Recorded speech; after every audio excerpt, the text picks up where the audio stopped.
know the truth about me, well, I say fuck them. Yeah. They never cared about me to begin with. Right. But, yeah, although I do know that you like to tell jokes. Tell me some jokes, Tell me 2 or 3 jokes. I want to hear your jokes. Okay. How do you make your wife scream twice? I know you've told us about this something before. I don't remember the answer. Tell me. First, you fuck her in the ass, and then you wipe your dick on the curtain. I told that recently to Karen Richmond, who played Gidget in the 80s. She's a Jewish girl from Brooklyn, so she had no trouble finishing the punchline when I was telling it to her. It was so funny because here she is, this wholesome girl from the 80s, and then she's, being herself in real life. It's so damn funny. You want me to tell you a joke? I'm going to tell you a joke. Okay. And then I gotta say goodbye. Okay. Oh, you'll like this. Okay. Okay. I don't know, there's jokes around here called doofy jokes, and I guess it's the word they call Newfoundlanders. Yeah. Any person from Newfoundland I know had a good sense of humor about this, but this joke involves, and they always involve the same 3 people, the Englishman, the Frenchman, and the Newfie. Mm-hmm. Now, the three of them went to a bar one night. Right. And they were hanging out. And the Englishman speaks up and says, you see that blonde over there? Mm-hmm. I bet you I could pick her up. And the Frenchman goes, you'll never be able to do it. And they're all pretty tipsy, by the way. They've had a lot to drink. Mm-hmm. And they don't manage their alcohol very well. But the Englishman is confident. He says, watch this. He saunters over to the blonde, and he taps her on the shoulder, and he goes, tickle your ass with a feather. He looks at him, goes, what? He goes, particularly nasty weather. Yeah, that's a little joke. She smiles at him, and she takes him by the arm, and they walk off. The Frenchman sees this, and he's like impressed. He turns to the newbie, and he says, if he could do it, I could do it. But the Frenchman's had a little more to drink. Yeah. So he's having a hard time walking over. He spots this brunette. Yeah. And he makes his way over, loses his footing a little bit, but he manages to make it over to her. He taps her on the shoulder. And she goes, what? And he goes, tickle your ass with a feather. She goes, what? He goes, particularly nasty weather. Yeah. She looks at him for a second. She takes him by the arm, and they walk out of there. Now, the newfie figures, the Englishman and the Frenchman could do this, and he's a shoo-in. The problem is the newfie is plastered. But he spots a redhead not too far away. He has to get there, and he's like practically crawling, staggering, crawling to make it over to her. And he gets to his feet, he taps her on the shoulder, turns around, and he goes, shove a feather up your ass. She goes, what? He goes, fucking cold, wasn't it? That's a good one. That is so fucking funny. Yeah, that's a good one. I got one more for you. All right, same here. One more for you. Same here. Okay. This is the same 3 characters: the Englishman, the Frenchman, and the newfie. Okay. They are wandering through a dark forest. Mm-hmm. They come across a haunted house. Mm-hmm. And the Englishman says, I bet you I'd come in there. He says that the story is this house is haunted. I'm going to go in. And they're like, no, you'll never. You couldn't go in there. You'll never go in. The Englishman says, I'm going to go in the haunted house. So he enters the haunted house. And he finds a room there's a wallet. There's not a wallet, but there's money on the table. And he picks up the money, and he hears a voice go, "I'm the ghost of Ann Gable. That $10 stays on the table." The Englishman gets scared and he rushes out of there quickly in a panic. The Frenchman and the newbie hadn't heard from him. They get worried. The Frenchman turns to the newbie and he goes, "I'm going in there. You wait here." Frenchman enters. He comes across the same room, sees the same $10 bill on the table. He reaches out for it. He hears the voice, "I'm the ghost of Ann Gable. That $10 stays on the table." The Frenchman gets upset and he jumps out a window and he runs away. Finally, the newbie's getting impatient from waiting, so he enters. He finds the same room, same $10. He grabs the $10 bill, puts it in his wallet, puts the wallet in his pants, and then he hears the voice, "I'm the ghost of Ann Gable.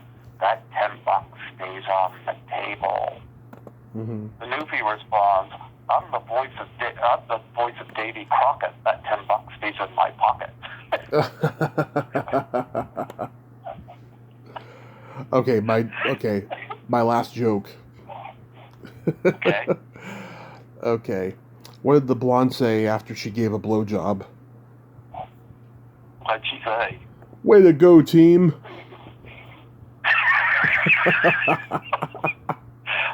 Tell me, one of my favorite ones you told was the Goodyear joke. Tell that one. Oh yeah, what's the difference between a blimp and 365 blowjobs? One's a good year, one's a great year. Yeah. Well, here's my last question for you then, Tommy. Okay. Out of all the cons you've been to, and you've been to more than me, who would you say would be your top 5 greatest guest encounters? At cons, my top 5. I mean, I met Catherine Mary Stewart long before I interviewed her. She was great. Let's see who else. Let's see. I've met Charlotte Stewart a couple of times. She was great. God, I wasn't prepared for this question because I've met so many. I'm trying to think. I mean, Adrienne King was great. Who else? God, so many. I'm trying to think. I'm trying to think. Linda Miller from King Kong Escapes. Carl Craig from Destroy All Planets. These are Japanese sci-fi movies. They were great. Yeah, I mean, just people like that, you know. Yeah, I mean, the negative experiences I've had, you know, meeting people at cons, there's only been, you know, a handful of those, but for the most part, it's been mostly pleasant. Yeah, same here. I haven't had like all bad experience at cons. I hope to keep it that way. So to be honest, Greg, it's impossible. You'll have at least one or two in your time of going to cons. Well, you know what? Here's the thing. One of my biggest influences growing up was Roddy Piper. And I've kind of got a little bit of his personality when it comes to people pissing me off. Yeah, like if you want to go that way, I'll go that way too, but I'll go that way 10/4, you know? Like the coconut that Jimmy snuck his head, you know? Not that I'm going to use a coconut on somebody's head, but you get the point. Yeah. You know, I'm going to I could take her further, you know? Yeah. So, I do know, like, here's a question. How did you get Jeff Lieberman? I just sent him a message, and he didn't ask me how many followers I had or anything like that, like he did with you. I just, Yeah. I got lucky. That's all. He did that with me, and I know he said that he was interviewed by somebody from a New York radio station. Yeah. Now here's what bothered me about that. Okay. Is he was comparing me to these bigger people. Yeah. And again, it goes back to that popularity contest bullshit. Mm-hmm. Now, here's the downside of that. Jeff Lieberman was one of the guests at Horrorama one of the years before I got there. Mm-hmm. And like, here's my question to him. Yeah. Now, he'd probably say he doesn't care, but they always care. Do they want me to spend money at their table? Yeah. He'd say he don't care, but you know what? They always care. They don't go there not to make money. Yeah. Yeah. Yeah. Well, I mean, I feel bad that and I've been asked that. I remember, Tony Basil asked me those questions, but I answered her, and she gave me an interview, but Jeff Lieberman didn't work out, and that's fine, I just reached out to that. Like I said, I reached out to that blonde girl from Just Before Dawn the other day. I haven't heard back from her yet. Kathy Powell. Mm-hmm. Yeah, so hopefully I'll get her. But yeah, I don't understand why he did that. I mean, he did ask me if I've actually seen his movies because he doesn't want to talk to people who are reading facts off the internet, but that's about it. Are you kidding me? I didn't see any of David Black's movies in Australia. I had a 2.5-hour interview with him. I didn't see Scott Hand's movie. Yeah. I had an interview near 2 hours long. I mean, I'm not saying I haven't seen Jeff Lieberman's movie. I've seen Just Before Dawn. Yeah. But I mean, Squirm, Blue Sunshine. But I mean... Yeah. Well, I used Deborah Goodrich's name, and that I think that got him to say yes. But other than that, yeah, I don't know what to tell you. I haven't had Deborah Goodrich on. You should. But, she's the best. Oh God, she's one of my favorite guests. Who do you recommend I reach out to that you've had that I haven't? Well, people I've told you about in private, like if you want to do a Dawn of the Dead 45th, I recommend Deborah Gordon. Tom Savini's niece, Melissa Conley Dunlop, she may want to do it with you. I don't know. She just came on the second time last week, and I had some trolls saying that I was mocking the school shootings because her and her cousin are in zombie makeup, like they're dead children. And it's like, no, I wasn't fucking even coming close to that. People will do anything for attention on social media. There's so many great people who played zombies in Dawn of the Dead that I recommend. I'll have to give you names on Facebook. Next year, if you want to do a Jason Goes to Hell 30th, Madeline Curtis, who played the short-haired deputy in the movie, she is so baffled as to why nobody ever asks her to conventions or interviewed for documentaries. I've reached out to her for Eyes of a Stranger. Oh, yeah? Yeah, I never heard back, but when it comes to Adam Farkas, I can't recommend Secret Santa high enough. Holy fuck, that movie's great. Well, she loves Adam. Yeah, she loves Adam. Yeah. She said she had a great experience with him, but she doesn't know why she never gets invited to do things. But what'd you email? Did you email her site, or did you email her on Facebook? Probably Facebook, I don't know. Yeah, I would go through her email on her website. That's how I got her. But I mean, Secret Santa, I've interviewed 7 people from that movie, and frig, I told Adam, I said, you probably get a lot of people talking about Jason Goes to Hell, but I'll be frank, I showed Secret Santa to Andrew one Christmas, and he loved it. Holy cow, that movie's not only gory, but it's hilarious. My goodness. Have you seen Secret Santa? Not yet, but I heard it's good. I recommend strongly seeing it. I recommend that, and I recommend X. That's another one I recommend seeing because that was fucking awesome. Do you like In terms of horror movies. Do you like the Kevin Smith movie Chasing Amy?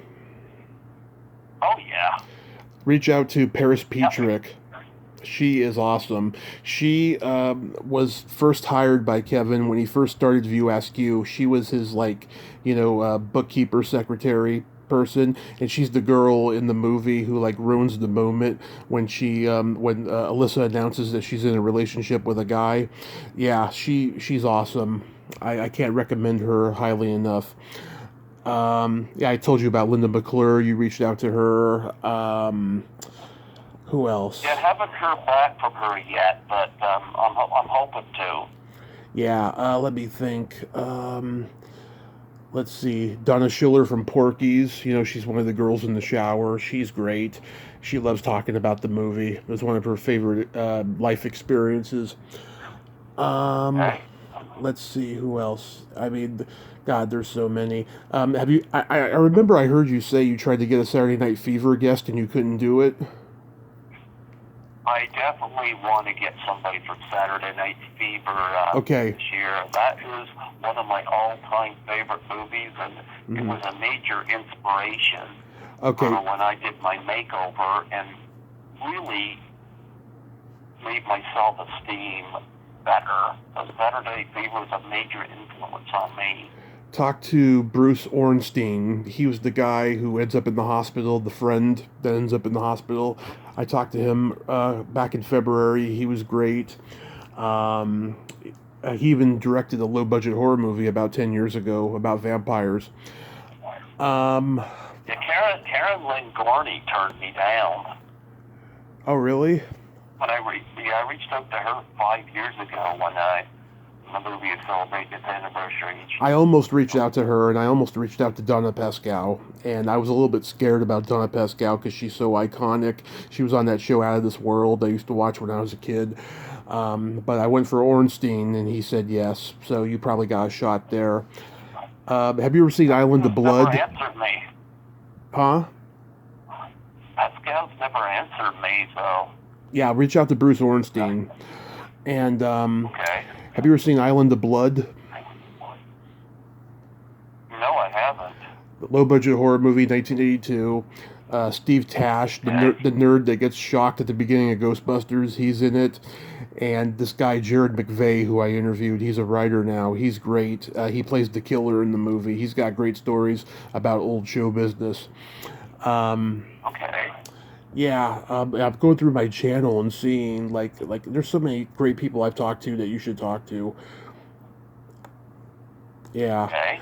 I told you about Neith Hunter. She actually called me on the phone on Saturday, and I couldn't pick up because I was doing something. Well, that's funny.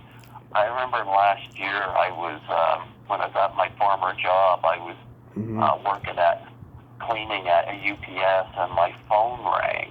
And I pulled it out of my pocket, and it was a California number, but I didn't recognize it. It was Michael C. Michaels from the Greasy Strangler. Wow, I'm glad he didn't call me after I interviewed him.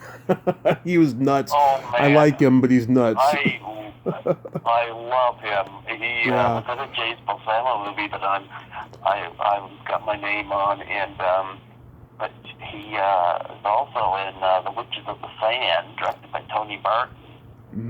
Excuse me, that I've also got my name on, but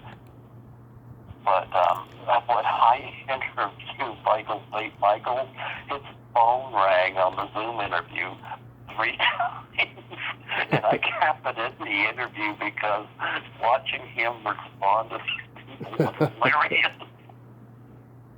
Next, I had Sky Elliver, who played Big Braden on as well from Greasy Strangler.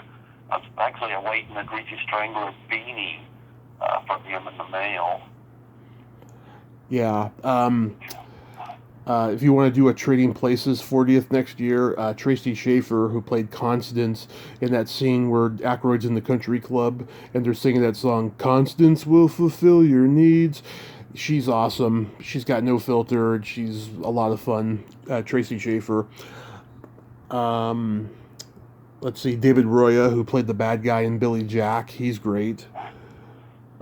Mm-hmm. Yeah, just there's just so many different people that you can get in touch with, and mention my name, tell them, and hopefully they'll say yes to you. So, Well, I'll say this. I want to thank you for Ron Thompson from American Pop. Like, I reached out to him, and he mentioned that you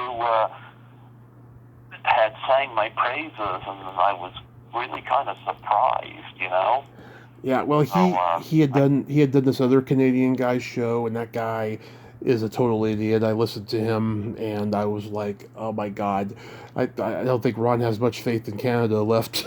So I said, I should recommend Greg for a little bit of redemption here because this guy is just terrible. hmm Yeah, but yeah, no, I got him listed for the 20th.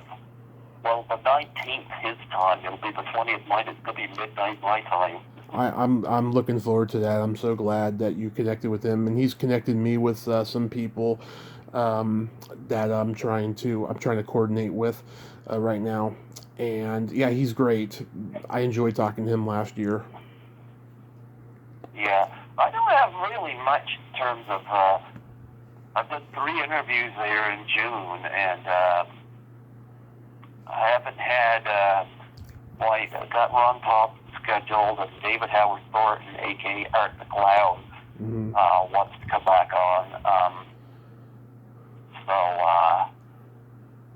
we'll see. I know there's other people I'm going to be reaching out to because I usually go after about a couple a day, and Yeah, yeah. but yeah, just The what's next? Speaking of no filters, hmm one of my favorite non-filter guests hmm was Leanne Curtis. Oh yeah, she's great. I love Leanne Curtis. Oh my goodness. Yeah. I had her on there with her mom one time, and that was hysterical. I heard that one. Yeah. I heard that I one. tried to get Leanne on again this year, but she hasn't responded, so I hope things are going okay with her mom. It was 4 years before I had her on the second time. But yeah, I mean, certain people. I mean, there's a lot of people I've gotten back on. 6 months to a year, and then there's a couple people I had to wait a while. And she was the longest one, 4 years. I had never had that before. Well, I heard from Diane Franklin today, actually. Really? Um, she said she's been crazy busy. Yeah. I had her on back in 2017, Hmm. and she wants to, and I could now do this since I now got the Zoom premium or whatever it is now. Yeah. She wants to do something where a bunch of people from Last American Virgin come on together, Yeah. which for regular Zoom I couldn't do. I'm working on getting Jerry Idle from Last American Virgin. She's one of those chicks that they pick up to do cocaine with. Oh. Yeah, because I've already had Winnie Friedman. I already had Winnie Friedman, and I want to get Tessa Richard. Which one was Winnie? Because Diane Franklin had mentioned that she, Joe Robo, Kimberly Robertson, Lawrence Monison, and Winnie, she said that, and if I do that, I'm going to have to get Joe Robo to help me do it because Joe is game. Joe actually suggested it when I interviewed him back in January for the second time. Whitney is the heavy-set one with the glasses who keeps saying, "I don't care." Oh, she's Winnie? Yeah, that's Winnie Friedman. And then Tessa... Oh, she's freaking hilarious. Oh, yeah. And everything she ever did. You should interview her husband. I want to get him, Scott Harlan. He was in Risky Business. Oh, who was he in Risky Business? I love Risky Business. He's one of the friends in that, one of the guys. Yeah, he's on Facebook, but she isn't. But he put me in touch with her, and then I asked Scott if he wanted to come on, and I think he's a little hesitant because he's been out of the business for so long. But it might be possible. I mean, like you, I've talked to Sarah Partridge, and I talked to her twice. But yeah, so Winnie's the fat one with the glasses. Jerry Idle is the little dark haired one, and Tessa Richards is the blonde. But she's been out of the business for so long, I don't think I can get in touch with her, and she's on Facebook. Yeah, I had Sarah Partridge, and I had her name's escape. The girl in the shower at the beginning. Francine Locke. Yeah, Francine Locke. I had her on. I couldn't get her. She didn't respond to me. She told interesting stories about how that was shot. That makes me look at that scene a whole lot differently. Mm-hmm. But no, that was what Diane Franklin suggested, and I might do that. But Kimberly, Lawrence Bonnet has never gotten back to me ever. Mm-hmm. So if I do it this way, it might be by one chance, because I'd love to ask her if he's a dead fuck. But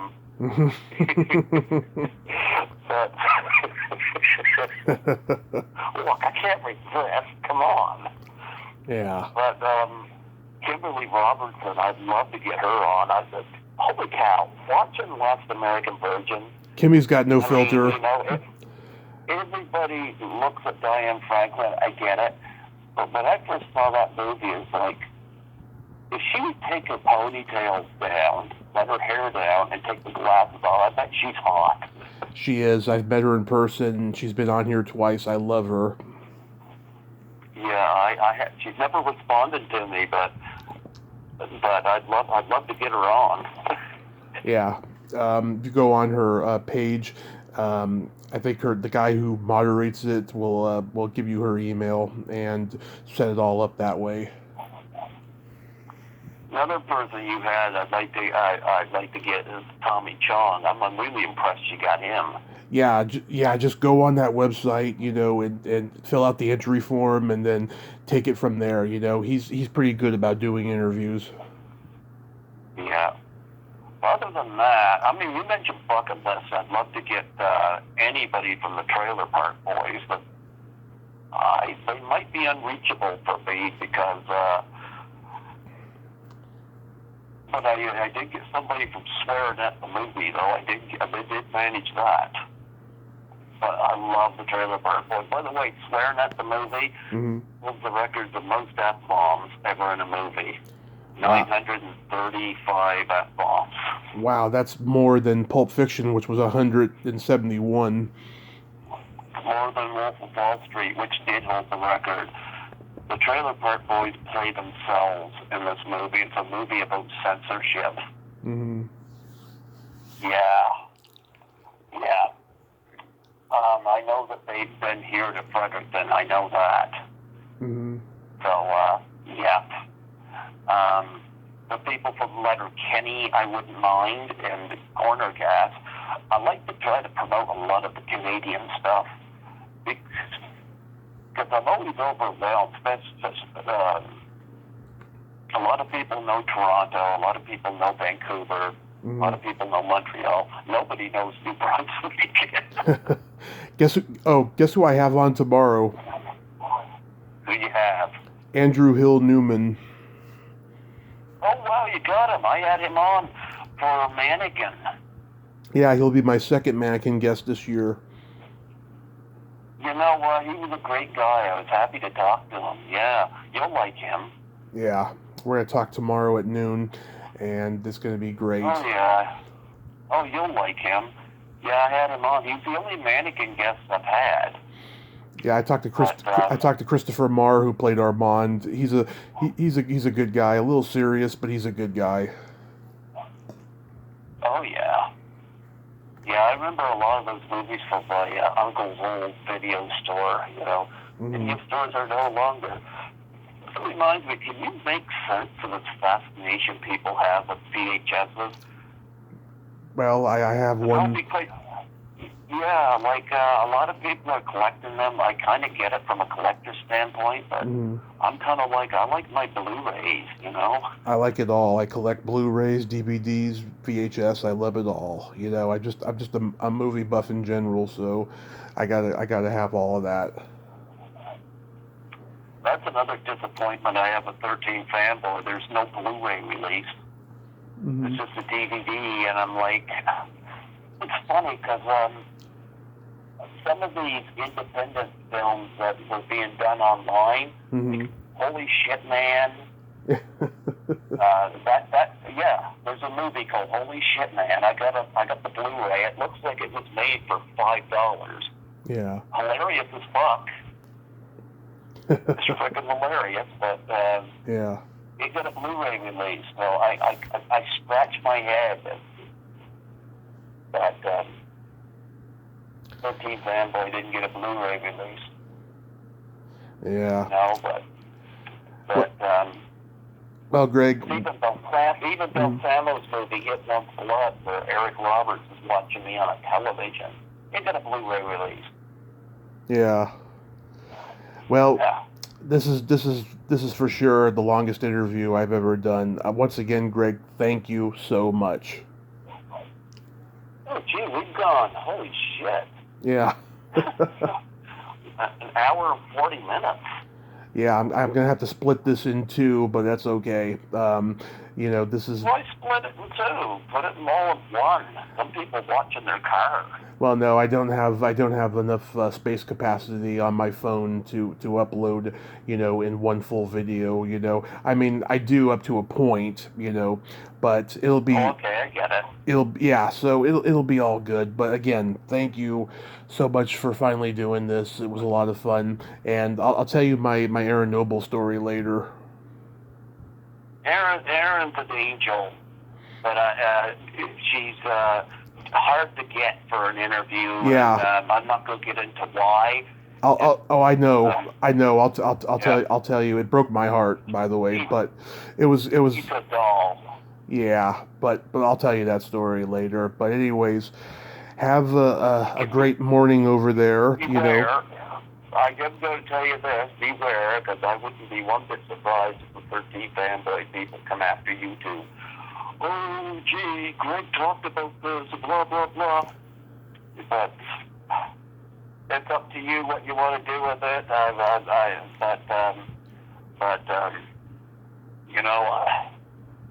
Don't be surprised. Yeah, you know what? I mean, people have been coming after me my whole life, and I've already had drama with the horror community, so fuck them. Let them do what they want. I know who my true friends are, and I'm over it. Well, I'm glad that we've made a connection and we're able to do this. And sometime if you get Zoom, come on my show. Yes. Yes, like I said, once my skepticism ends, I will come on your show, and it'll be great too because I got a lot of great stories. Lots of stuff you haven't even heard yet. So, Well, you know what? God bless you. You've survived a car accident. That makes you pretty strong. mm-hmm. And like keep going, keep riding the dream, man. Keep riding the dream. Keep pulling forward and enjoy what you're doing, man. That's what I say. I know you want to do a panel and stuff, but if it don't happen, I'm not saying it won't, but if it don't happen, don't take it to heart. I won't. When you go to a con, go like John Travolta at Saturday Night Fever when he enters the 2001. And you go reach out to Bruce Ornstein.